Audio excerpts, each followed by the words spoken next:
कल के एपिसोड के बारे में एक दिन पहले जानने के लिए इस चैनल को सब्सक्राइब करें। अभी तक आप लोगों ने देख लिया है कि दिव्यम की जो याददाश्त है राधिका की वजह से वापस लौट आई है। साथ ही साथ जो है दिव्यम राधिका पर लाड बरसा रहा है, उसकी सारी गलतियों को माफ कर रहा है।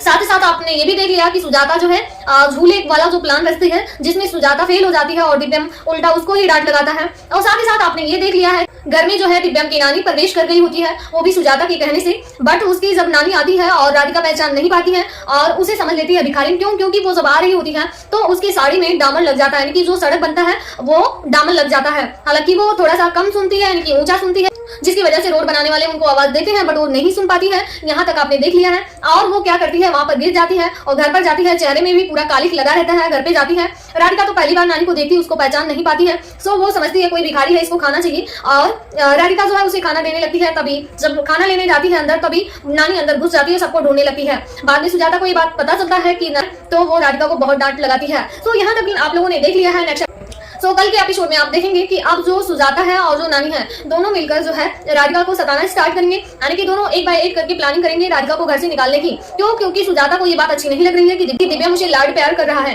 ये चीज सुजाता को बिल्कुल भा नहीं रही है।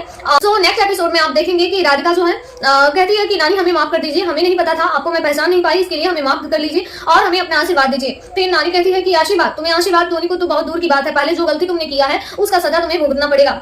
ये सुनकर राधिका काफी शॉक्ड हो जाती है और जो नानी है हाथ में जो खाने का थाली ली रहती है वो जो है बहुत तेजी से सुजाता उसको फेंक देती है, जिसकी वजह से पूरा खाना बिखर जाता है। अब नानी सजा क्या देने वाली है वो ये है कि नानी कहती है कि मैं तुम्हें तभी माफ करूंगी जब ये गिरा हुआ खाना तुम खुद खाओगी, तभी मैं तुम्हें माफ कर सकती हूँ। अब इंटरेस्टिंग ट्विस्ट आएगा कि जो राधिका है क्या वो खाना नीचे का उठाकर खाती है या फिर दिव्यम इस पर कोई रिएक्शन देगा या नहीं देगा। नेक्स्ट एपिसोड में आप ये भी देखेंगे कि जो नानी है दिव्यम की वो सुजाता के कमरे में जाती है और कहती है सुजाता तुमने मुझे इतना भी काबिल नहीं समझा या फिर तुमने इतना भी महत्वपूर्ण मुझे नहीं समझा कि अपने कमरे में मेरी एक फोटो ही लगा दो।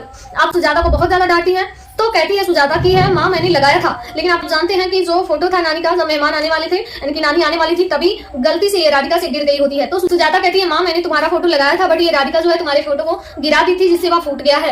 ये चीज सुजाता कहती है अपनी माँ से, यानी कि दिव्यम की नानी से। तो दिव्यम की नानी जो है राधिका को इस बात पे थप्पड़ दे मारती है। अब क्वेश्चन ये उठता है कि जब सुजाता की नानी जो है थप्पड़ मारेगी तो क्या राधिका का क्या रिएक्शन होगा, क्या राधिका क्या रिवाइज करेगी या फिर राधिका क्या करेगी या फिर दिव्यम का इस पर क्या रिएक्शन होगा, ये देखने लायक कल के एपिसोड में होगा। सो इसी तरीके से अपकमिंग अपडेट के लिए हमारे चैनल को अभी सब्सक्राइब करें।